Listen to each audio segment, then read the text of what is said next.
Have you ever wondered why a candle, one that was never lit, was placed on the highest shelf of a quiet little shop?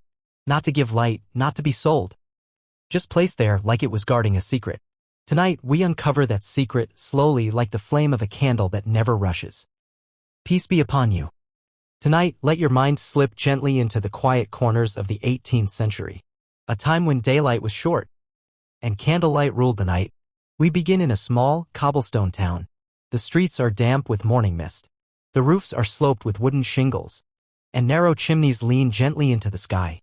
At the end of a quiet alley, a wooden sign creaks in the breeze. It reads in faded ink, "Wax and wick candles for home and chapel." Inside the small shop, the air is warm. Not bright, but warm, and it smells faintly of beeswax and soot. The candle maker is already awake. He's been up for hours. His apron is thick with wax stains, his hands rough, and his movements slow but practiced. The shop is simple. Wooden shelves line the walls, stacked with candles in different shapes. Some thick, some tall, some made for churches, others for homes with only one room. At the center of the room stands a large metal pot. It is resting over hot coals. Inside, a golden pool of melted wax swirls gently, thick and slow like honey in the sun. Next to it, a pile of wicks, carefully cut cotton threads, dried and ready to become the heart of every candle. The candle maker takes a single wick, ties a weight to the bottom, and slowly lowers it into the hot wax. Then lifts, lets it cool, dips again, over and over. This is how candles are born, not poured in molds, but built, one soft layer at a time.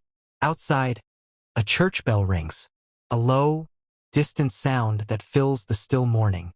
But inside the shop, there is no hurry, no voices, only the sound of melting wax and the steady breath of fire beneath the pot.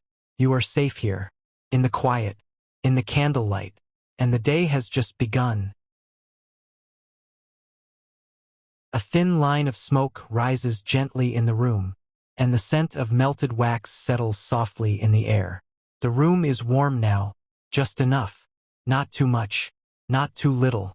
The candle maker moves his hands slowly toward the pot, like sunlight stretching across a wooden floor. He lifts a wooden frame, strung with 10 cotton wicks, all tied in a straight row. These threads, hours from now, will hold gentle flames. He lowers the frame into the warm wax and lifts it slowly. A thin layer of wax clings to each wick. Then he waits, lets it cool, and dips again, then lifts and waits again. Each time, a new layer forms over the last. Slowly, patiently, the candles are growing, but quietly. This is not a process for the hurried. This is not a job for restless hands. It is work that demands patience and rewards silence. The sunlight hasn't yet reached the window, but the candle, burning quietly near the sill, still flickers. Its flame casts soft lines across the wall, touching an old map, a faded calendar, and the edges of a shelf. There are only 3 sounds in this shop: the soft drip of wax as it dips, the whisper of fire beneath the pot, and the gentle breath of a man who works alone. Once in a while, a horse cart rolls past outside. Its wheels clatter on the stone, then vanish into silence again. Now and then, a passerby coughs faintly, a reminder that life still stirs beyond these wooden walls. But this is the candle maker's world, a moment caught in time. Here, days don't pass you, only layers do, and every layer is a promise of light yet to come. The day begins to dim. The sunlight, pale and slow, touches the windows at last, then fades quietly, as if too tired to stay. Inside the shop, the candle maker lights a second flame. Not bright, not loud, just warm. He places the finished candles gently on a wooden rack. They stand in neat rows, tall, even, smooth, each one carrying its own quiet weight, its own hidden fire. The candles are still soft to the touch. Their wax cool, but not yet hardened to the cold outside. He watches them, not as a craftsman, but as someone watching a garden grow. Each candle is a little different, a little taller, a little smoother. Some will go to the baker's house, some will light the altar in the chapel, and some will stay right here, waiting for nightfall. In the back of the shop, he opens a wooden drawer. Inside twine, parchment, and small paper labels. He writes the date, wraps the candles in soft cloth, ties them with care. No rush, just rhythm. Outside, the street has quieted. Shutters close. Footsteps grow few. The air has turned colder, and a thin fog begins to rise again. But here, in this little shop, light is still being made, not from switches or wires, but from patience. He lights one of his fresh candles. The flame is soft, golden, steady. It doesn't flicker much, as if it knows it's home. The candle maker places it near the door. A small gesture, a warm signal, for anyone passing by, that there is still light here, even when the day is done. And still, there is work to do. Night has arrived. Not suddenly, but gently, like a slow curtain falling over the sky. The windows now reflect only candlelight. Outside, the street is empty. No carts, no voices, only the sound of the wind moving through narrow alleys. Inside, the candle maker moves more slowly. His hands are tired, but his heart is quiet. He adds a final log to the fire. It crackles softly, its glow rising to meet the golden light of the room. The day's last batch of candles is nearly done. One by one, he lifts them from the cooling rack. He inspects each one, not to judge, but to understand. No two are exactly the same. Each candle carries a tiny fingerprint, a slight tilt, a whisper of the hand that made it. He smiles, just slightly, then begins to clean. The tools are wiped. The pot is emptied. The wicks are placed back into their little drawer, waiting for another day. The workbench is cleared, but not perfectly. A little wax remains, a small trail, like memory. Then he lights one final candle, not to sell, not for the window, but for himself. Its flame is soft, warm, steady. He places it near his chair, a chair carved from old wood, by his grandfather long ago. He sits, lets his hands rest on his knees, breathes deeply. The fire crackles, the candle glows, and the room is still. No words, no thoughts, just light, and the quiet company of things well made. This is night, in the life of a candle maker. And soon, sleep will come. The candle flickers gently on the small wooden table.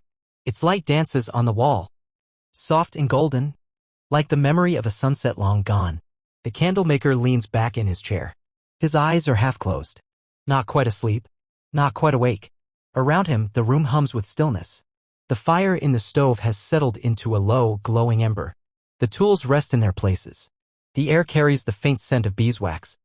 Warm, familiar. He watches the flame. Just one. But it feels like enough. In his mind, memories move slowly. Not in words, but in moments. He remembers the first candle he ever made. It was crooked, too thin, burned too quickly. But he kept it. Not for its light, but for what it meant. He remembers winter mornings, dipping wicks with cold fingers, his breath hanging in the air, his mother humming a tune in the next room. He remembers laughter, and silence, and years of wax on his hands. Now the room feels timeless. The walls, the shelves, even the small creaks in the floor, they all feel like old friends. Outside, the wind moves through the trees, gently brushing the windows. Inside, time seems to pause. He lets his eyes close. The candle beside him burns low, his flame smaller, but steady. In dreams, he walks through fields of wax, golden and endless. He gathers light in his hands, shapes it, and sets it gently on wooden tables. One by one, he sees a long row of candles, stretching into the distance, each one glowing, each one alive. And for a moment, in the world between sleep and waking, he smiles, because light, once made, never truly disappears. The room sleeps, not just the man, but the walls, the shelves, even the air. Everything has stilled, as if the candle's flame holds the silence together, thread by thread. Outside, the sky is a deep, velvet blue. Not night, but not morning either. A space in between. The stars begin to fade, one by one, like candles being gently blown out in the sky. Inside, the candle burns low. Its wax has formed a soft pool, quietly pulling down the flame. The candle maker shifts in his chair, not to wake, but to breathe a little deeper. The fire in the stove has become ash, The warmth is still there, but soft, like a fading dream. On the wall, shadows stretch and shrink, moving with the last flickers of light. It is in this moment, this quiet before dawn, that the world feels closest to sleep. No footsteps outside, no bells, no time, only breath, only stillness, and wax. In a nearby basket, bundles of candles rest under cloth. They are waiting, not to be used, but to be needed. Each one carries a promise, a purpose, a spark of warmth yet to come. The candle maker's hands are open now, palms resting on his lap. They are no longer busy. They are no longer tired. They are simply still. The candle beside him finally dips low, its flame touching the rim, its body trembling. And then, softly, without sound, it goes out. The room is in darkness, but not emptiness, for even in this quiet, a kind of light remains. The candle is out, but the dark is not frightening. It is gentle, soft as a wool blanket pulled around the shoulders of the night. Outside, the first light begins to stir. It does not rush in. It creeps, slowly, carefully, across rooftops, over windows, through fog that still clings to the edges of the street. Inside the shop, shadows begin to stretch again, not because of fire, but because of morning. A faint glow enters through the cracks in the shutters. Dust glimmers in the beam, small particles floating, weightless, like forgotten stars drifting through the room. The candlemaker shifts again. His eyes open slowly, not startled, not alarmed, just aware. His hands are cold, his knees stiff, but he does not complain. This is how mornings begin, quiet, gray, and slow.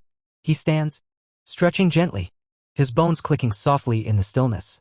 He looks toward the empty candle dish. No flame, just cooled wax, solid once more. He does not relight it. He simply nods, as if thanking it for the light it gave. At the workbench, he runs his hand over the smooth surface. The tools are still where he left them.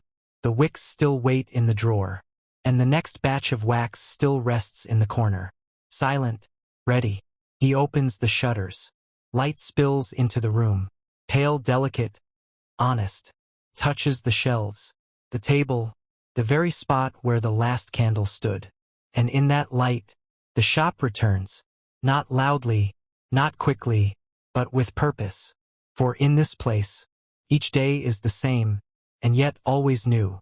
The candle maker takes a breath, steady and full. The day has begun again. The town is slowly waking. Chickens cluck in a nearby yard. A broom brushes stone outside a bakery. A cart rolls down the street, its wheels creaking like sleepy bones. Inside the candle shop, the shelves are full again, each candle lined with quiet pride, each bundle tied with care. The candle maker prepares for the day's requests. He moves with calm precision. One hand ties twine. The other stacks boxes near the door. There are no rushing footsteps, no shouting vendors, only rhythm. A knock comes at the door. Soft, polite. He opens it to find a familiar face. The baker's boy, no older than 12. Cheeks red from the morning wind. 6 tapers, he says. The candle maker nods, already reaching for the bundle he prepared the night before. The boy takes it carefully and places a coin on the counter. Cool and thin. No words are needed. Just a nod and a quiet smile. Then the boy is gone, his footsteps fading down the street. The candlemaker returns to his work. No celebration, no drama, just the still joy of usefulness. Later, an older woman enters. Her hands tremble slightly as she counts her coins. She needs only 1 candle for reading the holy book at night. He gives her 2, charges her for none. She blesses him softly and walks away. These are the moments that fill his day, not with noise, but with meaning. Each order, each face, a thread in the slow tapestry of his quiet life. Outside, the fog begins to lift. The town becomes clearer. But inside the candle shop, the peace remains thick, like wax before it melts. By midday, the town is fully awake. Children run past the shop window, their laughter echoing down the street. Vendors call out from corners. Fresh bread, warm wool, copper pans. But inside the candle shop, the world is different. Still, measured, soft. The candle maker sits quietly at his table. No rush, no need. In his hands, a fresh wick. In his mind, 1,000 candles he has already made. He does not speak. He does not hum. He simply moves, calm, practiced, as though his body remembers more than his thoughts ever could. Each candle he makes will be lit in someone else's darkness, at dinner tables, in places of prayer, beside the bed of a child afraid of night. He will never see those flames. He will never feel the warmth they offer others. But still, he makes them, carefully, lovingly, again and again. And in this, he finds peace. Outside, a young girl pauses at his window. She presses her hand to the glass, watching him dip a wick. She smiles, then runs off. He does not look up, but somehow, he knows. In the quiet, he finds purpose, not from praise, not from riches, but from repetition, from patience, from the art of giving light, without ever needing to be seen. By late afternoon, the shadows in the shop grow longer. Still he works, not because he must, but because it is his way of being. A rhythm, a stillness, a truth. In the far corner of the shop, on a shelf made of old pine wood, sits a single candle. It is different from the others, taller, wider, wrapped in soft cloth, tied with an old red string. It has never been sold, never been lit, never even touched, except by the candle maker's own hands. It sits alone, quiet, still. It is the first candle he ever made with his father. He was only a boy then, his hands unsure, his smile wide. That day, his father had dipped the first layer, then handed the wick to him. Now you, he had said. And together, they dipped again, and again, until the candle stood tall. A memory carved in wax. When his father passed, he placed the candle on the highest shelf, not out of grief, but out of love. He never lit it, because some lights are not meant to burn. They are meant to remind, to comfort, to exist. Now, years later, he still glances at it each evening, as the sun fades behind the rooftops, and each time, he nods, a quiet promise kept. The day ends slowly. He sweeps the floor, wipes down the table, places his tools back into their wooden drawer, and then, he lights a small candle near the window, not to work, not to sell, but simply to offer a little light to the street. Outside, fog returns. People draw their curtains. The world prepares for sleep. And inside the candle shop, all is calm. The candle maker sits in his chair once more, the same way he did yesterday, and the day before, and all the days before that. He closes his eyes, takes a slow, deep breath, and as the flame flickers beside him, he lets go of the day, of the wax, of the wicks, of the world, and drifts into stillness, into warmth, into sleep. Candle End. A candle maker's story. A life built in silence. A world that glows without needing to shine.